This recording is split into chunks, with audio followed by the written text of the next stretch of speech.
Quando brilha o sol ou se a chuva vem, quando estou mal, ou então se tudo está bem. Quando dizes sim, quando dizes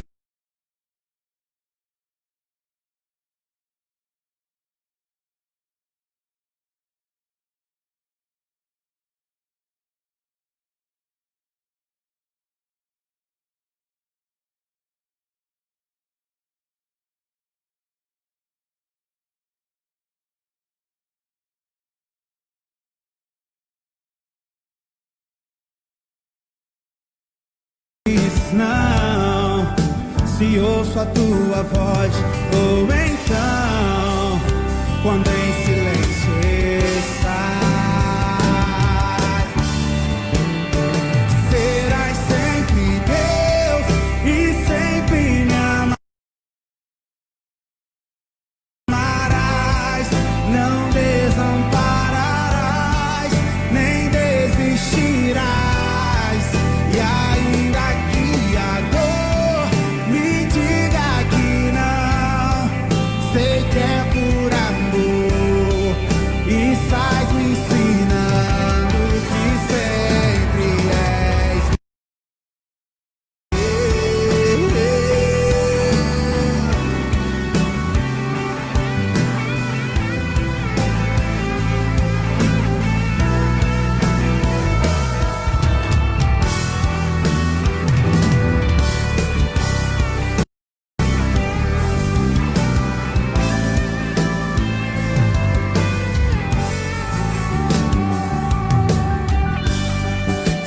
Quando brilha o sol ou se a chuva vem, quando estou mal, ou então se tudo está bem.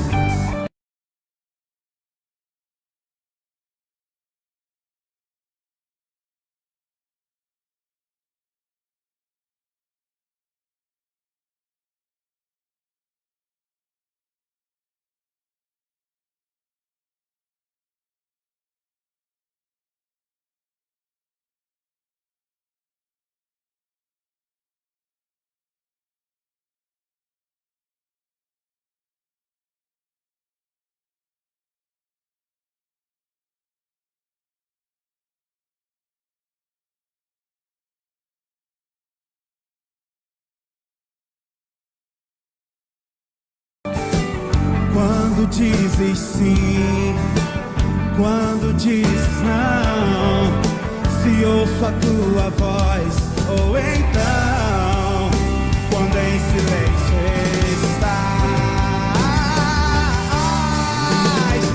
serás sempre Deus e sempre me amarás, não desampararás, nem desistirás. E ainda que a dor me diga que não, sei que é por amor,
E ainda que a dor me diga que não, sei que é por amor, estás me ensinando.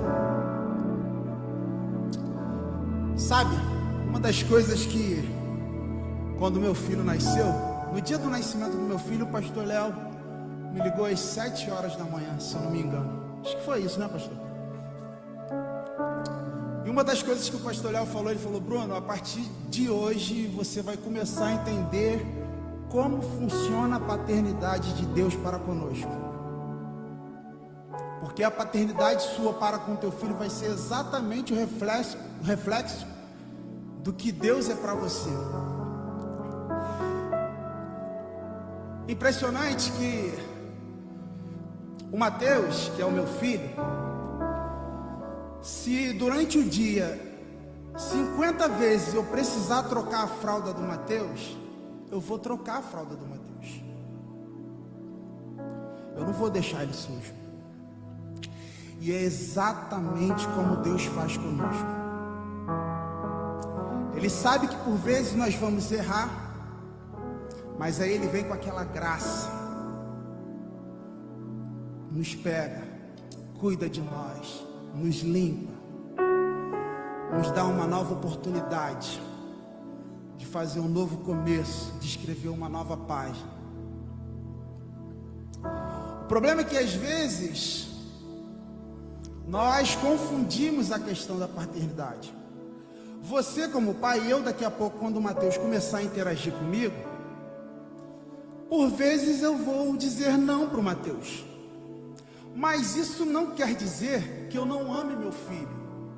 Pelo contrário, por vezes, nós como pais, devemos dar uma resposta negativa aos nossos filhos. Mas isso não significa que nós não o amamos. E é exatamente assim que Deus faz conosco. Por vezes, a gente acha que Ele está em silêncio, não está ouvindo as nossas orações. Mas tem dias e tem vezes que o Espírito Santo de Deus, o Senhor Jesus, Ele vai dar uma resposta negativa para nós. Mas isso não quer dizer que Ele não te ama, querido. Na verdade, Ele está te poupando de alguma coisa que lá na frente você não sabe. Portanto, aprenda a descansar em Deus. Aprenda a confiar em Deus. Sabe? Se Ele fizer, Ele é Deus. Se Ele não fizer, Ele continua sendo Deus. O poder e a soberania continuam nas mãos dele. Entende-se? Serás sempre Deus e sempre me amarás. Não desampararás, nem desistirás.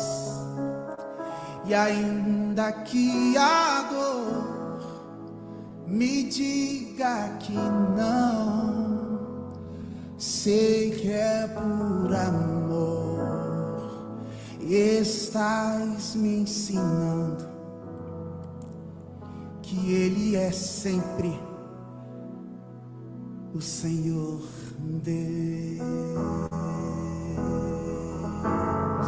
Quando tudo perante o Senhor estiver e todo o teu ser Ele controlar,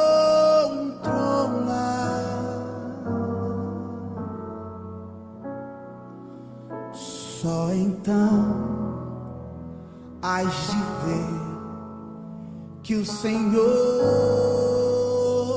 tem poder quando tudo deixares maldade. Aleluia! Ele é o centro de todas as coisas. Aleluia.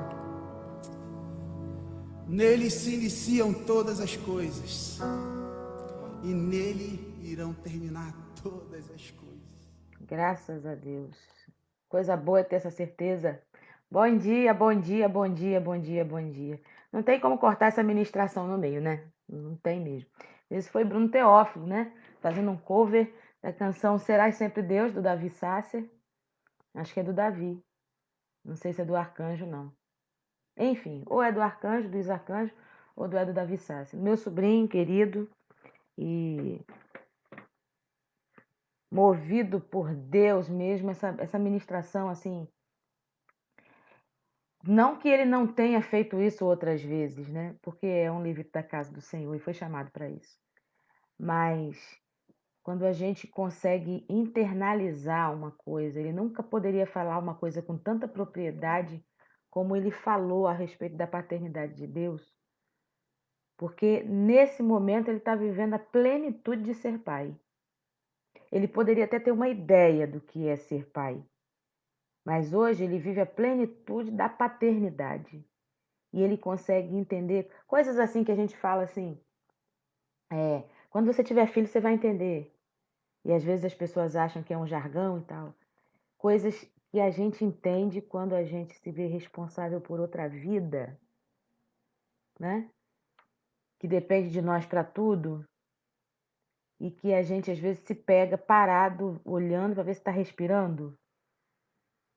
Pois é, essa ministração mostra uma virada de chave na vida do Bruno, porque foi aonde ele entendeu o que verdadeiramente é ser pai, porque agora ele é. Ele tinha sobrinhos, ele tinha priminhos, mas agora ele é pai, ele é o pai de Mateus. E isso muda tudo. Quando a gente vira essa chave. Quando a gente vira a chave ministerial é a mesma coisa. Uma coisa é a gente olhar como deveria ser, outra coisa é a gente falar com propriedade daquilo que é. E a gente descobre fazendo. Ninguém nasceu sabendo. Muitas coisas que a gente fala assim de muita coisa que o Bruno falou que deveria ser feito, para os pais devem ser feitos assim, assim, assim, ele vai aprender na hora ali como fazer. Porque o Mateus é único e a conversa vai ser única, não tem fórmula para cuidar de filhos, assim como não tem fórmula para cuidar de pessoas. E aí, tanto uma coisa quanto outra, Deus nos capacita a fazer por intermédio do seu Espírito Santo. Para ter uma paternidade segundo o coração de Deus, nós dependemos do Espírito Santo também. Para ser um ministro segundo o coração de Deus, nós dependemos do Espírito Santo. Para criar os nossos filhos, nós dependemos do Espírito Santo, porque a gente não consegue fazer nada sem o Senhor. Jesus disse assim, ó, sem mim vocês não conseguem fazer nada. E é verdade. A gente só consegue fazer as coisas com Jesus. Hoje a gente vai falar de treinamento, né? Eu estou tentando puxar aqui a pessoa que eu falei que eu ia trazer, mas eu não sei se vai dar para entrar. Aí tô chamando aqui. Por isso que eu não vou nem anunciar.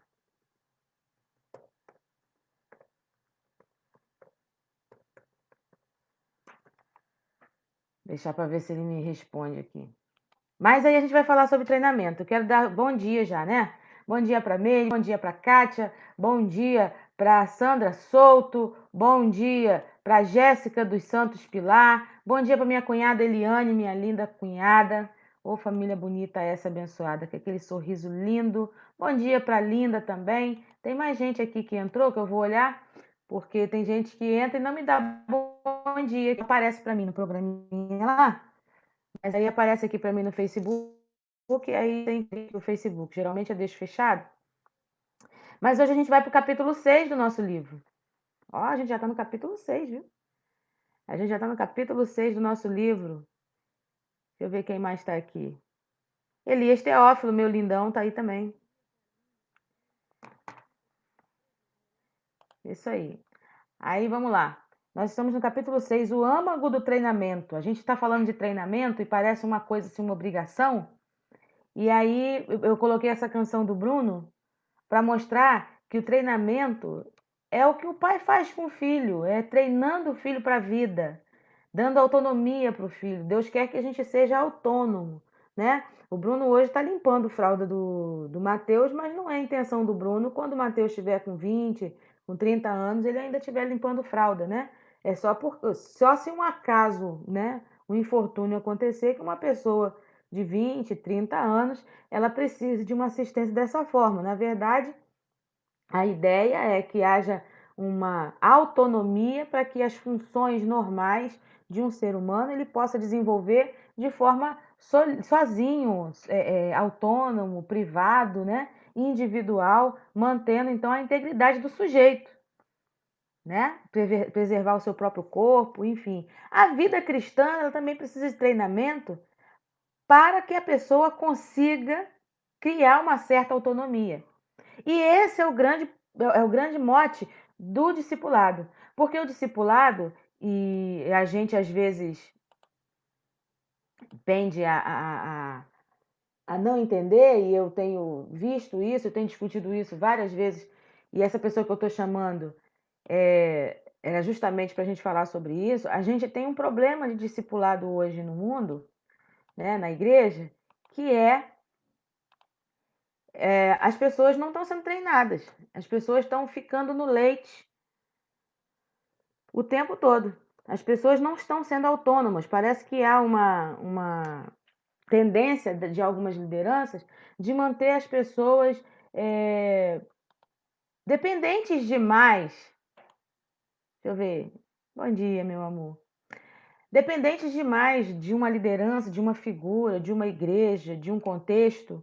Elas não podem pensar, elas não podem ser elas mesmas. Se elas tiverem que arrumar um emprego, elas têm que perguntar ao pastor se esse emprego serve. Para elas casarem, é o pastor que tem que dizer se a pessoa serve. E existe uma transferência de responsabilidade. Quando, na verdade, a pessoa precisava ser treinada para ela mesma entender a decidir as coisas, tendo ela mesma uma ligação direta com Deus. Então, esse medo de perder pessoas, esse medo de desagregar pessoas, Bom dia, Roberta, tudo bem? Esse medo de soltar as pessoas, essa tendência que a gente tem de dizer que a igreja tem tantos mil membros, não sei o quê, e a igreja é muito grande, a igreja próspera, talvez por isso mantenha-se um programa onde as pessoas se sintam presas nela. E no meio desse caminho sempre vai acontecer muitos problemas, porque há muitas rupturas. Por quê? Porque Deus não chamou para a gente ficar, Deus chamou a gente para sair. E aí, quando vai chegando um certo momento, algumas pessoas que, por Deus, quando começam a querer uma certa autonomia, elas querem uma certa autonomia, elas ganham uma certa autonomia, mas uma autonomia torta. E é por isso que a gente vê muito racha, é por isso que a gente vê muita coisa errada acontecendo, que não deveria acontecer, que não contribui para o Evangelho de Cristo, mas por conta de uma deficiência nessa ideia do que é treinamento. Não é treinamento para a pessoa ficar ali, habitolada, fazendo tudo que o mestre mandar. É um treinamento para que a pessoa ouça a voz de Deus, para que a pessoa tenha o Espírito Santo como companheiro, para que a pessoa possa ter autonomia espiritual, para que ela possa fazer outros discípulos, para que ela possa reproduzir a mensagem do Evangelho. No capítulo 6 do âmago do treinamento, ele vai falar especificamente sobre isso, o que é treinar. O que é fazer discípulo, já que nós somos treinadores, né? Nós fomos treinados para depois treinar pessoas. O que é isso? Na linguagem moderna, treinamento se relaciona normalmente como tornar proficiente, quer dizer, capaz, em alguma prática, arte ou profissão, por meio de uma mistura de instrução, observação, prática e disciplina. Os treinamentos aprendem como fazer alguma coisa e fazer bem, seja disputar corridas de obstáculos ou tornar-se um soldado. O treinamento em nosso mundo é geralmente orientado na realização de tarefas com foco no processo pelo qual as coisas são feitas. Enfatiza respostas uniformes e previsíveis que são aprendidas e reforçadas pela prática. Enfatiza respostas uniformes e previsíveis. Quando isso acontecer, você vai fazer assim. Quando isso acontecer, você vai fazer assim. Quando isso acontecer, você vai dizer isso. E por aí vai. Quando realizamos um treinamento especializado, esperamos que o resultado seja um novo nível de proficiência, de capacitação em algum aspecto de nossa função. O treinamento ministerial pode ser parecido com isso, provendo conhecimento e habilidades para que os cristãos aprendam como fazer certas coisas. De acordo com isso, muitas igrejas realizam cursos de treinamento para ajudar as pessoas a se tornarem mais capazes em ler sua Bíblia, ou em compartilhar sua fé com os outros, ou em receber bem novos frequentadores, ou em liderar pequenos grupos e assim por diante. Isso é bom e proveitoso, mas não é a essência de um bom treinamento. Não é, pelo menos, da maneira que a Bíblia pensa sobre treinamento. No Novo Testamento, treinamento é muito mais a respeito do pensar e do viver do que a respeito de habilidades e competências. E aí, nas epístolas pastorais, que ele vai trabalhar aqui, a partir de 1 Timóteo, com Paulo, ele vai falar sobre isso. Em 1 Timóteo, o treinamento, capítulo 4, versículo 7, vamos lá? 1 Timóteo, capítulo 4, versículo 7. Abre sua Bíblia aí. Vamos ler Bíblia, gente. Vamos ler Bíblia, a gente está em treinamento. O que diz aí em 1 Timóteo, capítulo 4, versículo 7? Deixa eu ver aqui.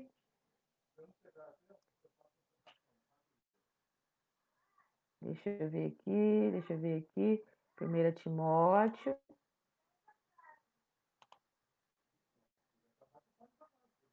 capítulo 4, versículo 7.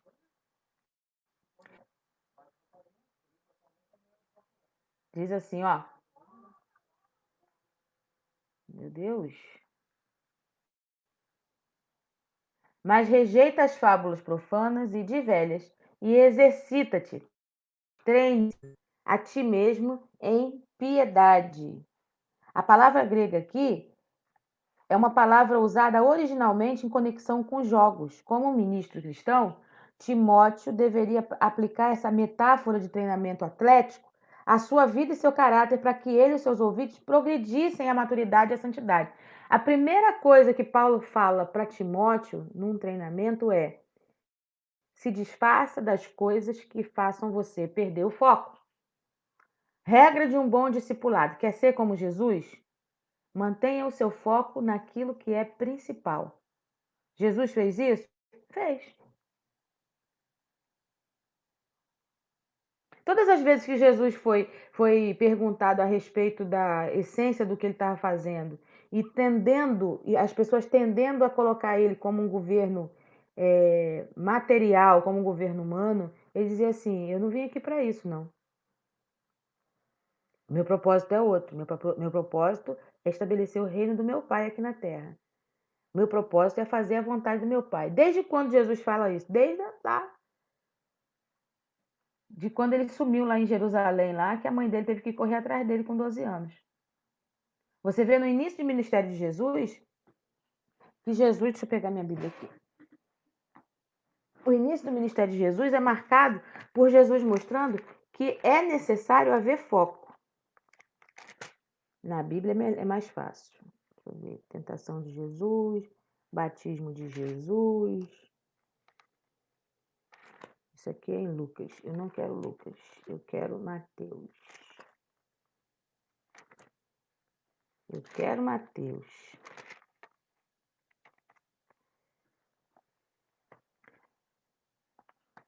Pregação de João Batista. Nascimento de Jesus.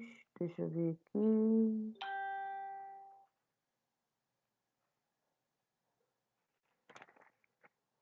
Onde ele começa desde novinho já a falar o que ele quer.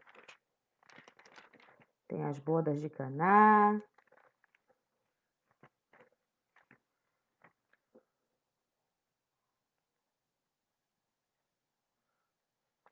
Não, nem nenhum nem outro.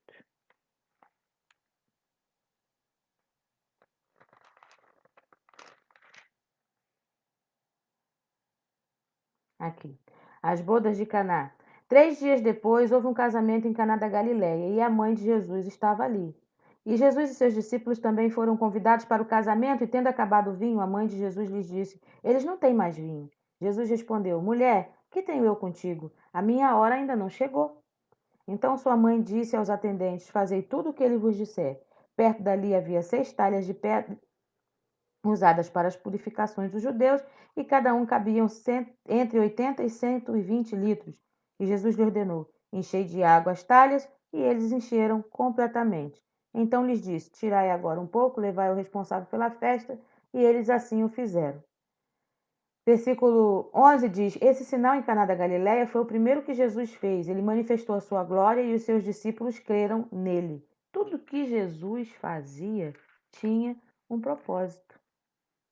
Quando ele vai até a casa de Zaqueu, é porque tinha um propósito.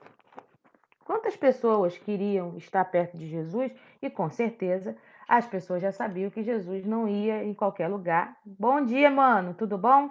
Eu preciso falar contigo, Tiago. Depois você me liga. Quantas pessoas que iam através. João, amiga. Não é Mateus, não. João. Eu fui falar de Mateus e esqueci de que eu estava lendo aqui João. Deixa eu botar aqui para você. É João, meu amor. Aqui, ó. Vou te dar direitinho. João, capítulo 2, versículo 1 até o 12. Para mostrar que Jesus ele mantinha o foco dele.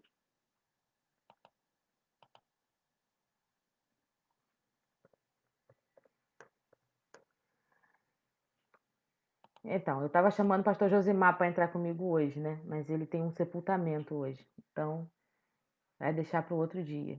Eu quero falar sobre isso com ele. Em 2 Timóteo 3,16, a palavra de Deus diz assim: toda a escritura é inspirada por Deus e útil para o ensino, para a repreensão, correção, educação na justiça.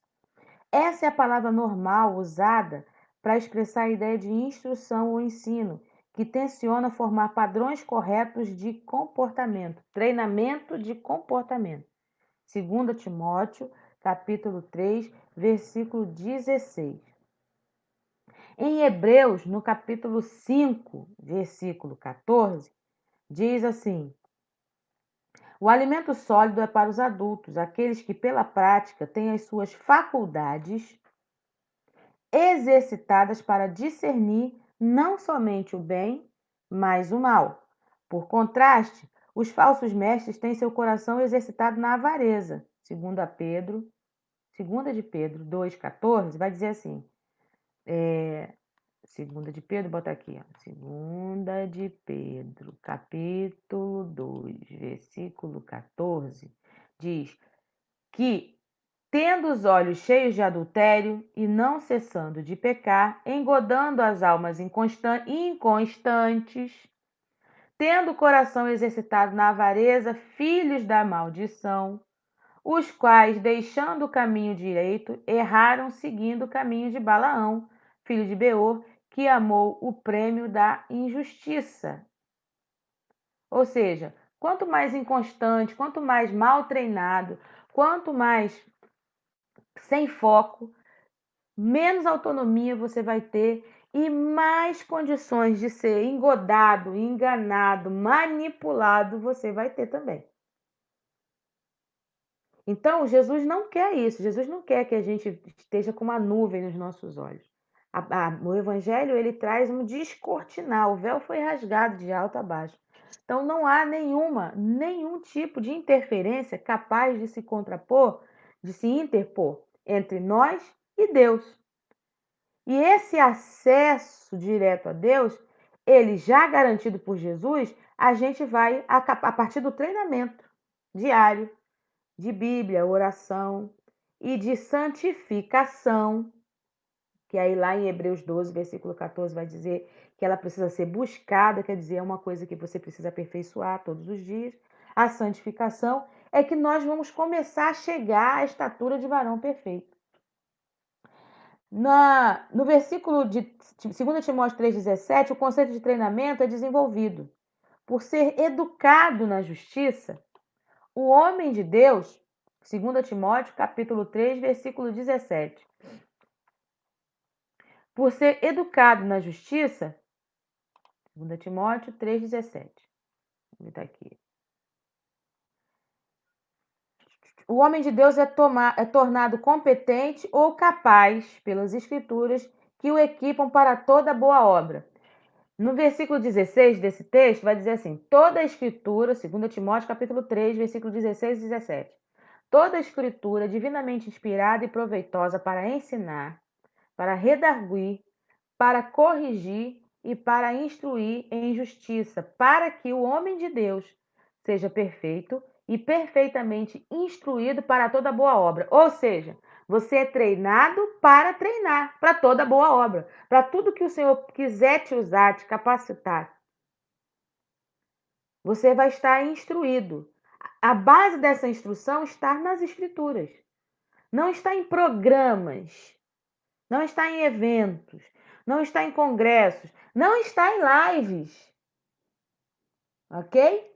Está na Escritura, porque toda ela, segundo o texto bíblico, ela é divinamente inspirada. Ou seja, a inspiração que vem do próprio Deus para nos ensinar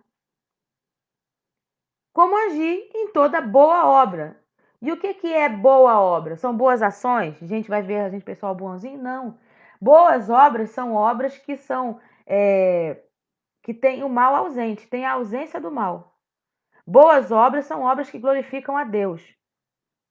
Boas obras são coisas que nós fazemos para que o nome de Deus seja glorificado através da nossa vida.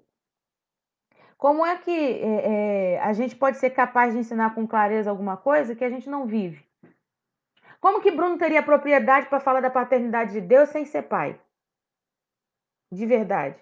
Ele teria apenas uma leve ideia do que seria.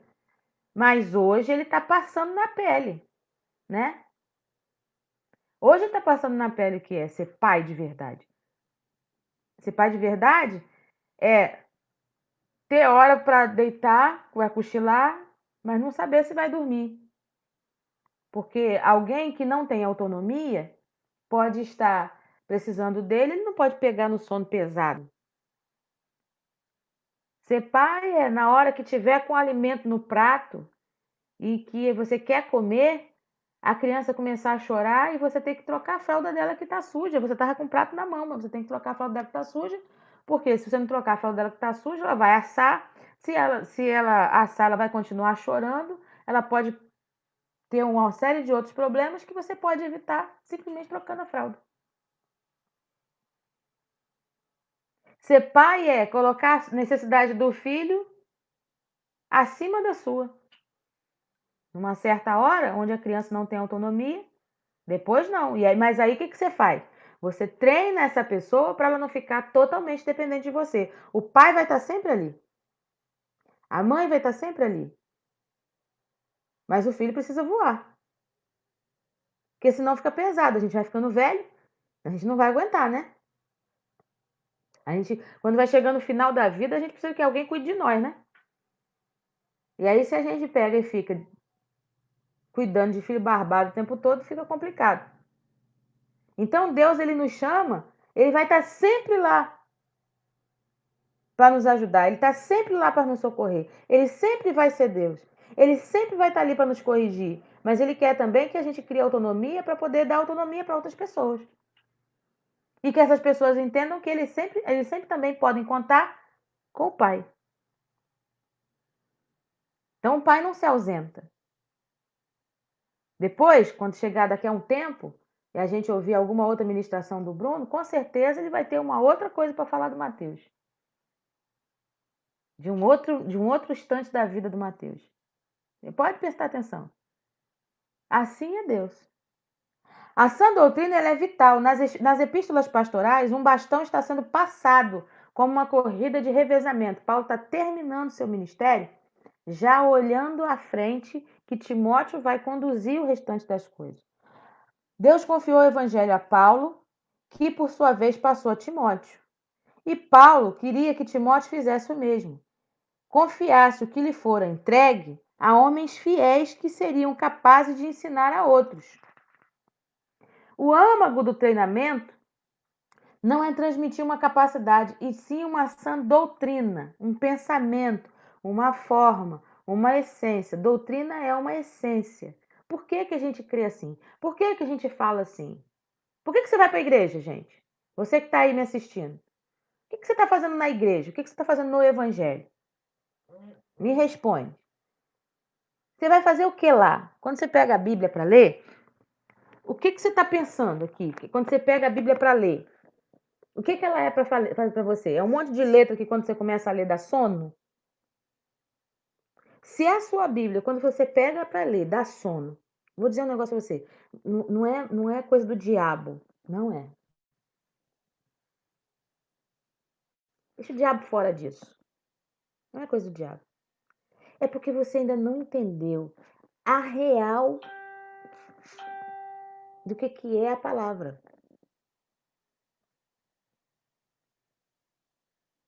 Você entende? É como um passaporte que se você viajar e não usar o seu passaporte para o exterior, você não entra. Você comprou as roupas, você arrumou as malas, você reservou o hotel, você pagou antecipado no cartão, você fez tudo, mas quando você chega no aeroporto, você esqueceu o seu passaporte. Você não entra no país. Mas eu comprei tudo, tá tudo aqui, olha só, sou eu aqui, eu tenho passaporte, eu só esqueci. Ele vai dizer, você não vai entrar.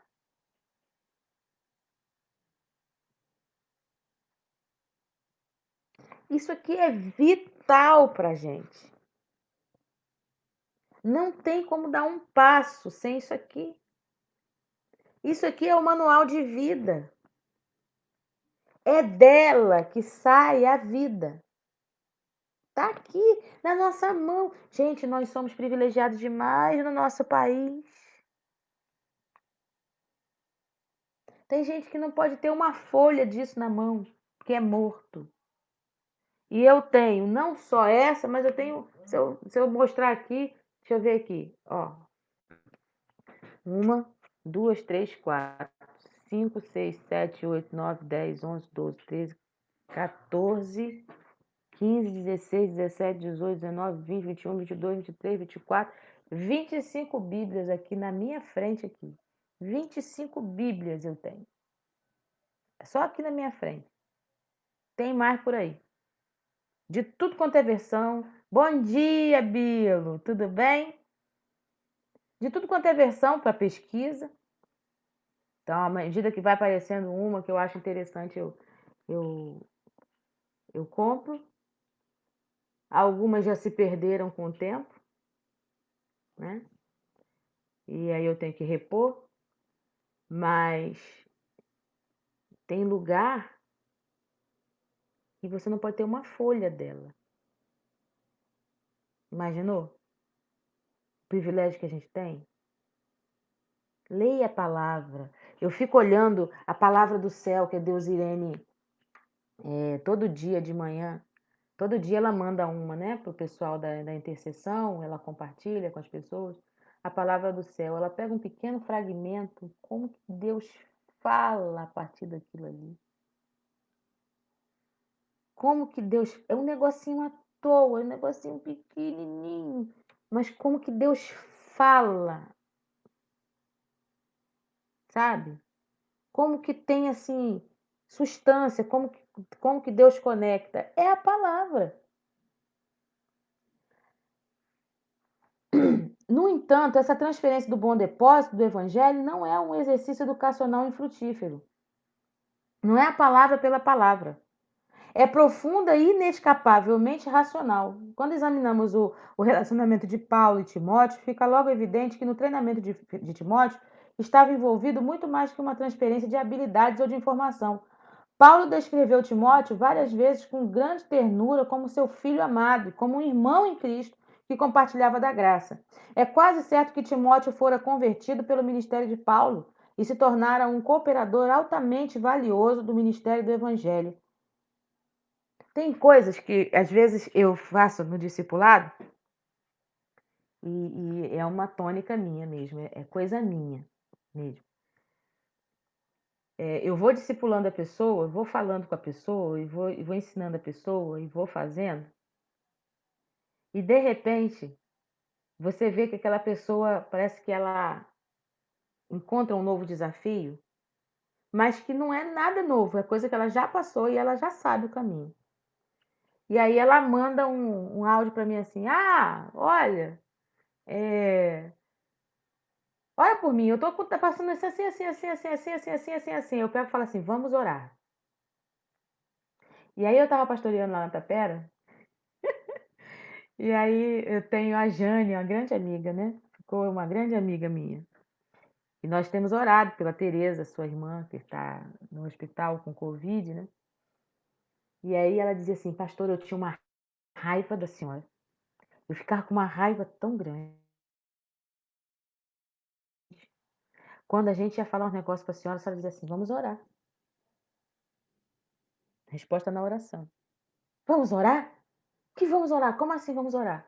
Falei, mas eu não tenho a resposta. Deus tem a resposta. Como é que eu vou pedir a resposta para Deus? Orando. Então você trata de orar, porque eu vou orar também.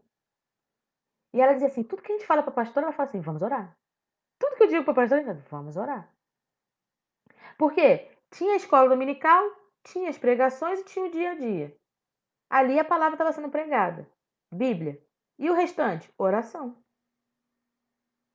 E aí, teve um dia que ela pegou, que eu fiz uma campanha de 40 dias de oração na igreja. Fizemos a campanha de 40 dias de oração na igreja.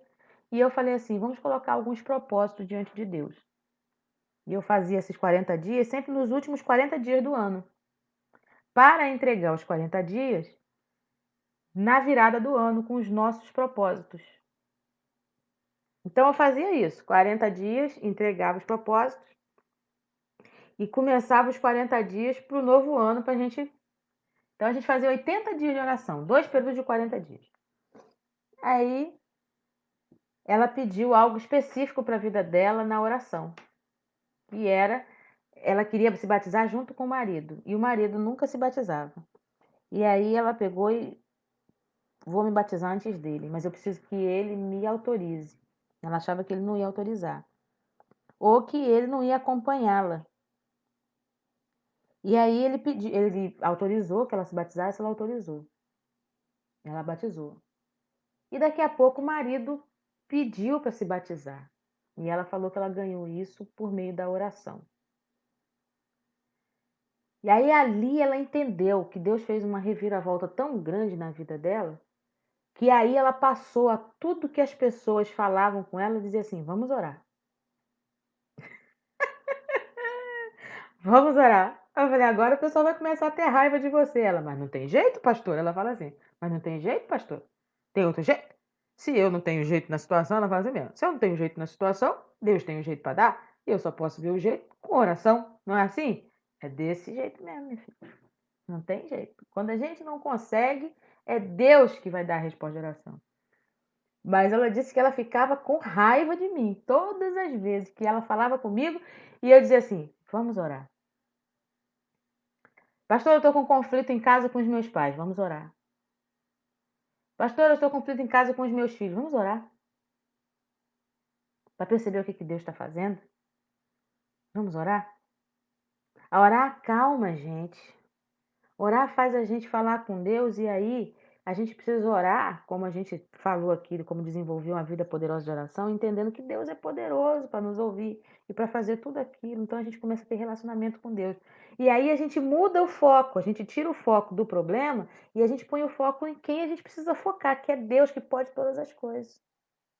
Então aquele casamento esquisito que está dando problema, quando a gente tira o foco do problema e põe o foco em Deus, Deus nos inspira, nos capacita, nos treina a resolver.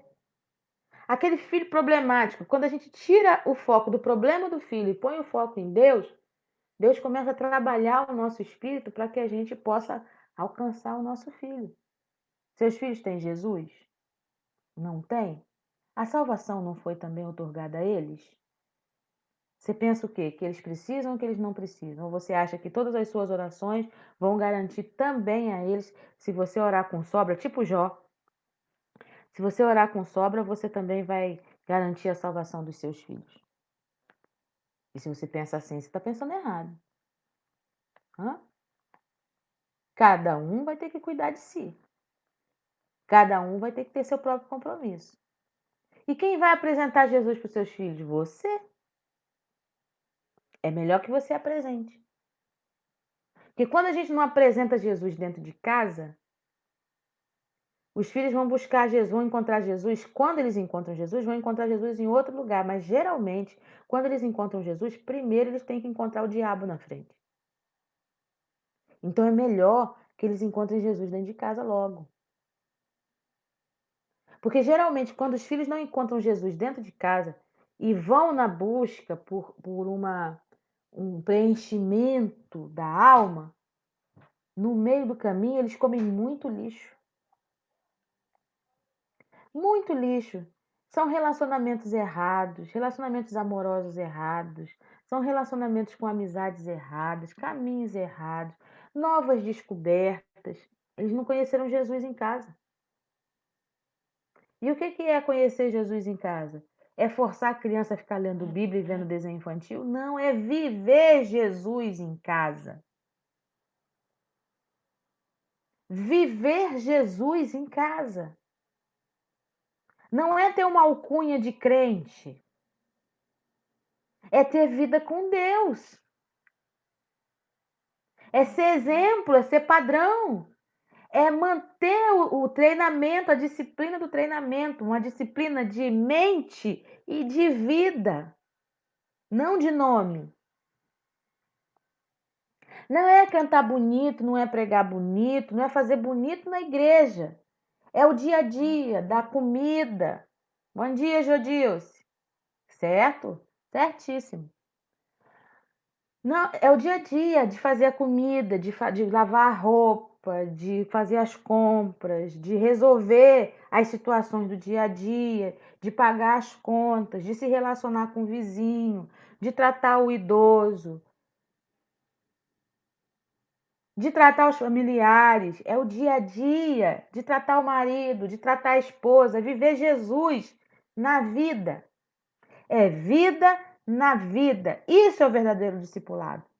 Então eu tenho que estar bem treinada para poder agir com sabedoria para que Jesus seja conhecido através das ações e não das palavras. Quando não se apresenta Jesus dentro de casa, os filhos vão encontrar Jesus, porque os filhos são herança do Senhor. Você entregou seus filhos para Jesus, apresentou lá na igreja lá. Aqui, ó, esse aqui é meu filho. Senhor, toma aqui meu filho, cuida dele, tal, não sei o quê. E depois passou. Você acha que isso é suficiente? Assim como não é suficiente para aquele que oferece o filho para outra coisa. Ah, porque quando eu era criança eu fui oferecida aos demônios. Quem te ofereceu? Foi o dono?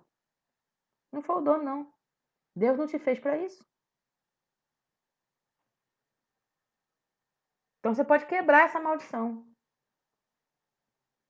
a partir do conhecimento de Cristo. Treinamento. Treinamento. Apresente Jesus enquanto é tempo às pessoas. Paulo fala como Timóteo como se fosse um filho dele. Olha, agora o que você aprendeu, meu filho? Você pega homens que sejam confiáveis e capazes de transferir isso para outros da mesma forma que eu transferi para você. O depósito que eu tenho foi transferido pela minha avó. A minha avó pegou o que ela tinha e colocou na minha mãozinha. Foi a partir do depósito que minha avó me apresentou e eu fui em busca de Jesus. A partir do depósito que minha avó me apresentou, eu fui atrás e achei. E aí outros homens e mulheres de Deus têm passado na minha história e vão colocando o depósitozinho lá. E aí a gente vai aprendendo. Pega o pouquinho que você tem, com amor, com intencionalidade, e deposita na mão de alguém para você ver se não frutifica. Isso é o evangelho. Já apresentei Jesus desde bebê, agora eles escolhem os caminhos que querem seguir. Já são adultos com suas famílias, mas continuo orando por eles. Isso. A gente continua orando por eles. E vivendo o evangelho. Uma hora, eles fazem que nem o filho pródigo. Opa! Lá em casa tem Jesus. Opa! Deixa eu olhar. Mas e se você não apresenta Jesus? Que Jesus é esse que você está apresentando? Jesus de fala ou Jesus de vida? É disso que a gente está falando aqui. Estou falando sobre essa fala da Jodilce aí que eu joguei na tela agora. Os filhos já estão criados, né? Cada um faz as suas escolhas.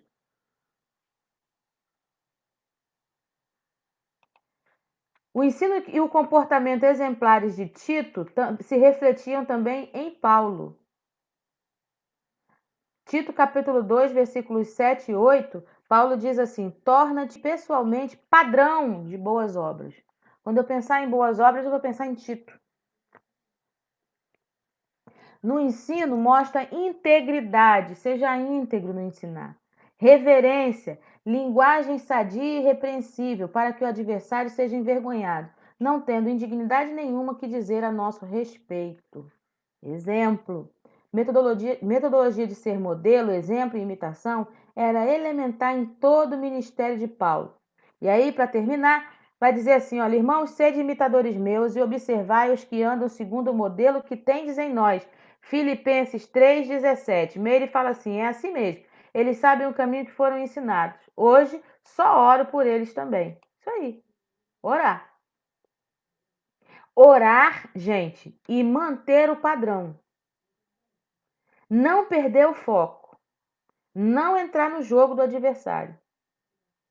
Que às vezes existe um conflito de pais e filhos, né? De avós e netos, né? Aquela coisa assim, a criança, o adolescente, ou o jovem, ou o adulto, ele escolhe um caminho errado e aí aquilo turba tanto a gente que a gente acaba fazendo uma coisa que depois a gente se arrepende. O que a gente faz? O que Jesus faria no meu lugar? Não perca a sua posição de servo de Deus. Continue orando. Tem coisa que não dá para fazer outra coisa. Vai, foca em Deus que Deus faz o resto. Mas não ceda às oportunidades que Satanás coloca no meio da família para destruir a família, porque a família é o porto seguro de todo mundo. Percebe? É isso que o diabo quer. O diabo quer cortar relacionamentos familiares. É isso que o diabo quer. E isso não é saudável. 1 Coríntios 4, 14 a 17 diz assim: não vos escrevo essas coisas para vos envergonhar. Pelo contrário, para vos admoestar como a filhos meus amados. Porque ainda que tivesseis milhares de perceptores em Cristo, não teríeis, contudo, muitos pais. Pois eu, pelo Evangelho, vos gerei em Cristo Jesus. Admoesto-vos, portanto, que sejais meus imitadores. Por esta causa, vos mandei Timóteo, que é meu filho amado e fiel no Senhor, o qual vos lembrará dos meus caminhos em Cristo Jesus, como por toda parte ensino em cada igreja. Aí, ó, Jodil está falando que tem que pedir sabedoria e discernimento o tempo todo. É isso aí. A gente precisa focar em Jesus, né? Não vos tornei causa de tropeços, nem para judeus, nem para gentios, nem tampouco para a igreja de Deus. Assim como também eu procuro em tudo ser agradável a todos, não buscando o meu próprio interesse, mas o de muitos, para que sejam salvos. Sede meus imitadores, como também eu sou de Cristo. 1 Coríntios 10, versículo 32, 30, 33 e Coríntios 11, versículo 1. 1 Coríntios 11, versículo 1. Reconhecendo, irmãos amados de Deus, a vossa eleição, porque o nosso evangelho não chegou até vós somente em palavra, mas, sobretudo, em poder, no Espírito Santo, em plena convicção. Assim como sabeis ter sido o nosso procedimento entre vós e por amor de vós. Com efeito, vos tornastes imitadores nossos e do nosso Senhor, tendo recebido a palavra, posto que em meio a muita tribulação, com a alegria do Espírito Santo, de sorte que vos tornastes um modelo para os crentes da Macedônia e da Acaia. Está lá em 1 Tessalonicenses, capítulo 1, versículo 4 a 7. A nossa pergunta hoje, então, é, para a gente fechar, você pode ser tido como modelo para alguém? Quem sou eu, pastora? Quem é você? Você é servo do Deus Altíssimo. Você pode dizer, sede meus imitadores como eu sou de Cristo? Você pode dizer, siga o meu exemplo? Se você ainda não consegue dizer isso, continue treinando. para ser isso, para tornar-se padrão das boas obras. Você é capaz. Sabe por quê? Porque é o Espírito Santo que te capacita.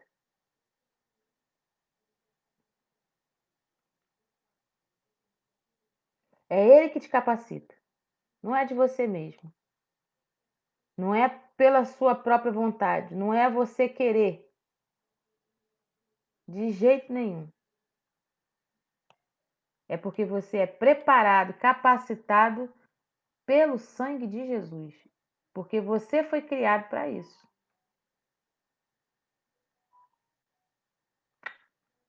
Amém? 10h18. Já temos aí 57 minutos de live. Eu preciso parar. Porque eu preciso ser Jesus na vida da minha filha hoje também, né? Preciso cuidar daquela moça lá, das duas moças, né? Da Débora e da Alice, que tá lá. Mas eu queria deixar isso para você pensar. Você já consegue ser modelo para alguém? Você consegue chegar para alguém e dizer assim: sede meus imitadores como eu sou de Cristo? Porque isso não é um privilégio só de Paulo.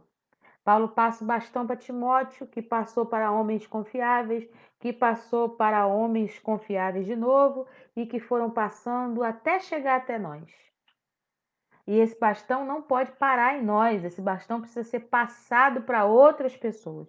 Esse é o âmago do treinamento. Lembrando que o treinamento não é gerar uma habilidade, é gerar nova mentalidade. O treinamento é inescapavelmente relacional. Ele não é feito numa sala de aula, por meio de suposta transferência de informação. O treinador está exigindo que o treinado adote não somente os seus ensinos, mas também a maneira de vida que resulta necessariamente de seu ensino. Não adianta você ler a Bíblia o dia inteiro e decorar versículos e capítulos inteiros, se você não colocar isso na prática no dia a dia. Não adianta. Você pega um remédio e você lê a bula do remédio todinho. O meu remédio diz assim: toma antibiótico. Tome 4 vezes ao dia. Se é 4 vezes ao dia, o dia tem 24 horas, dividido por 4 dá 6. 6 vezes 4, 24. Ou seja, você tem que tomar de 6 em 6 horas. Por quê? O médico diz para você que você tem que tomar de 6 horas. Porque o efeito deste remédio, da porção desse remédio, dura 6 horas no organismo. Então, quando o efeito desse remédio ele começa a arrefecer no organismo, você joga mais um pouco de uma dose. Então, você vai renovando de 6 em 6 horas. Por que de 8 em 8 horas? Porque esse já aumenta mais o efeito. Por que de 12 em 12? Porque esse já tem um efeito maior. Se eu tomar antes, não vai adiantar. E se eu tomar depois, vai cortar o efeito do remédio. Ah, mas não é o remédio? Eu tomei 4 por dia, eu tomei 4 de uma vez só, você vai morrer. Se você continuar fazendo isso, você vai morrer, porque seu organismo não é capaz de aguentar isso tudo. Mas como é que eu sei disso? Pela bula.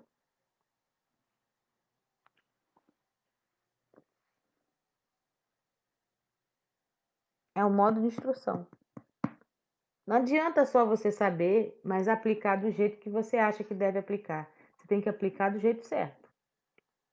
E quem é que vai dizer o jeito certo de aplicar? O Espírito Santo de Deus. Isso é necessário. É necessário você entender isso. Sujeitai-vos, pois, a Deus. Resistir o diabo, ele vai fugir de vocês. Esquece esse negócio de diabo, não que ele não exista, mas para de dar importância para o diabo mais do que ele teria. O diabo é nosso adversário. Ele entrou para poder bagunçar o coreto. Mas se a gente não der brecha por ele, sujeitai-vos, pois, a Deus, resistir o diabo, ele vai fugir de vocês.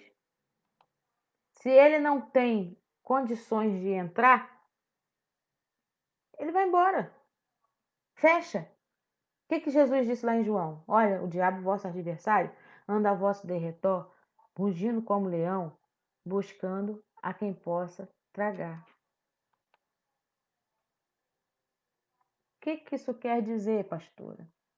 Que se eu não estiver dando brecha, ele não vai entrar. E se ele não entra, ele não vai ficar na porta esperando mais, ele vai embora. Pensa nisso, tá bom? Nós vamos orar pelo Mauro Ricardo, que foi pedido de oração aqui. Jodilson já até colocou aqui também. Mauro Ricardo está operando hoje, tumor no cérebro, vamos orar. Então nós vamos orar e eu vou colocar mais um pouquinho de Bruno Teófilo para você. E amanhã, se Deus quiser, a gente volta.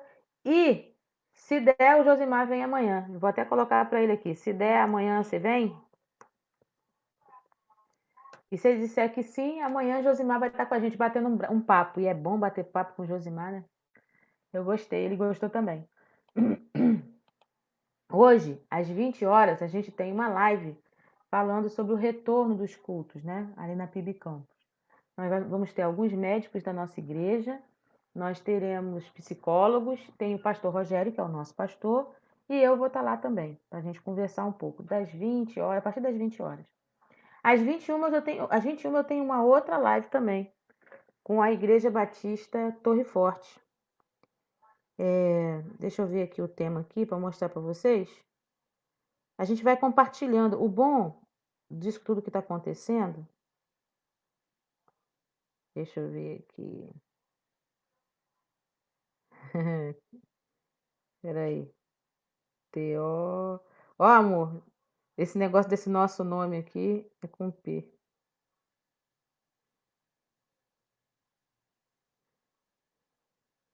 Esse negócio desse nosso nome aqui é mó barato. O pessoal faz cartaz, aí agora já tá assim. Vê se tá certo.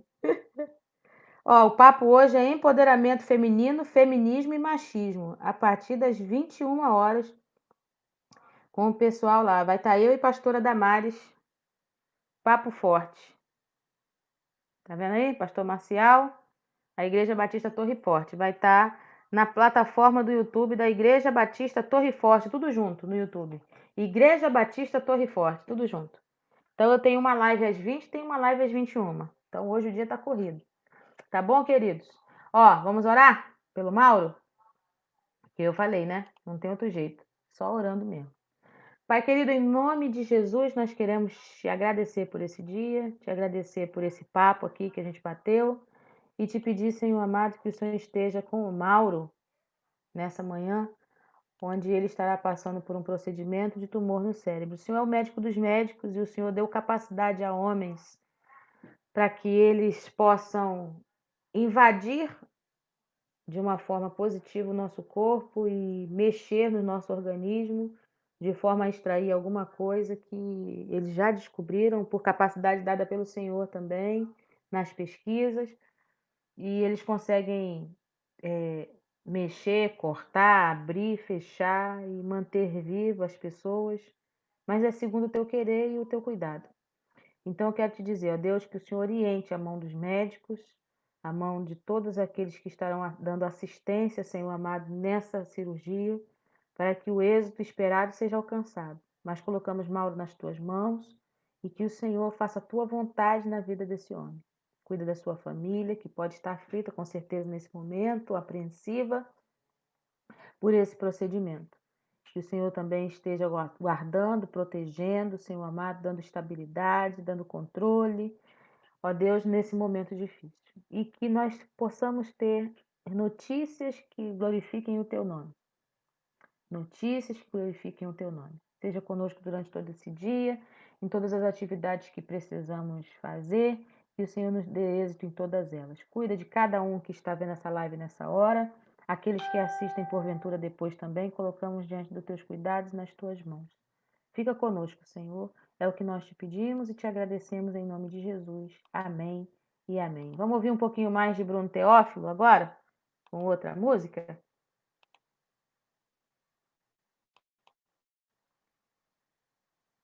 E aí eu vou baixar aqui o som um pouquinho para falar com vocês. Jesus é o centro de tudo que há. Jesus é o centro de tudo que há. Fique com essa palavra. O início e o fim, desde a eternidade, tudo é sobre Jesus. Jesus, Jesus é o centro de tudo que há.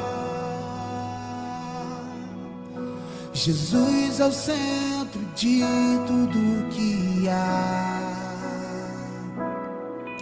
O início e o fim, desde a eternidade, tudo é sobre Jesus.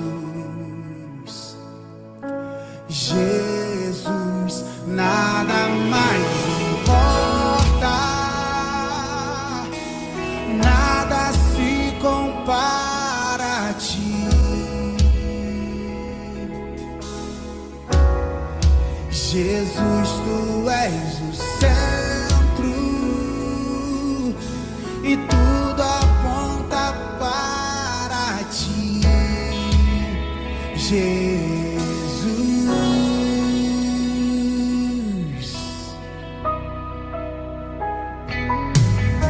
Jesus é o centro de todo o meu ser. Jesus é o centro de todo o meu ser. O início, meio e fim, que eu viva sempre para ti, meu Jesus.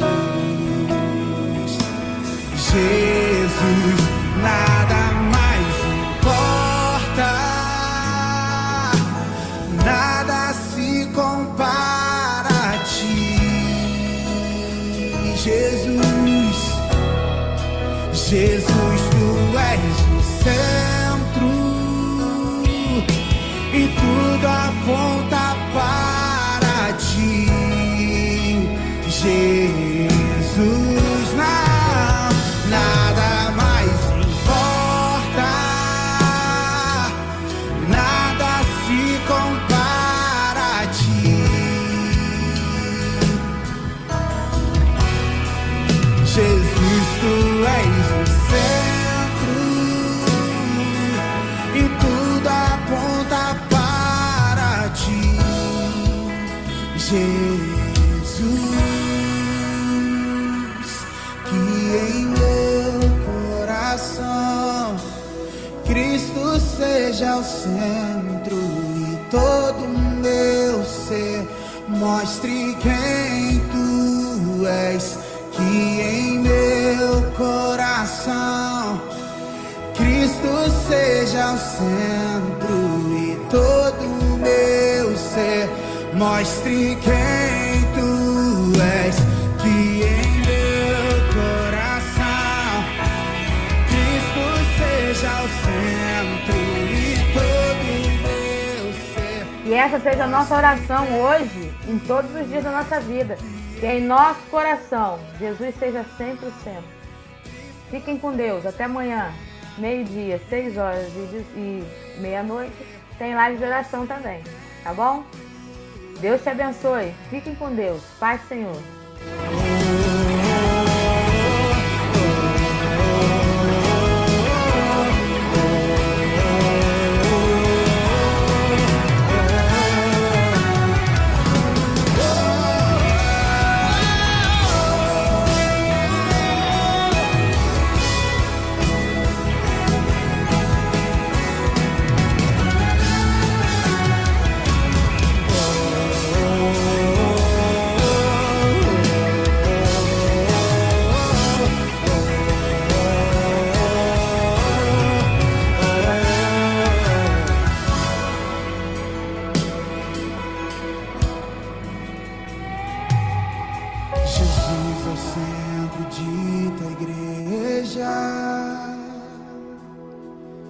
Jesus é o centro de sua igreja. Um dia ele virá, como igreja vou me encontrar com Jesus. Jesus, Jesus.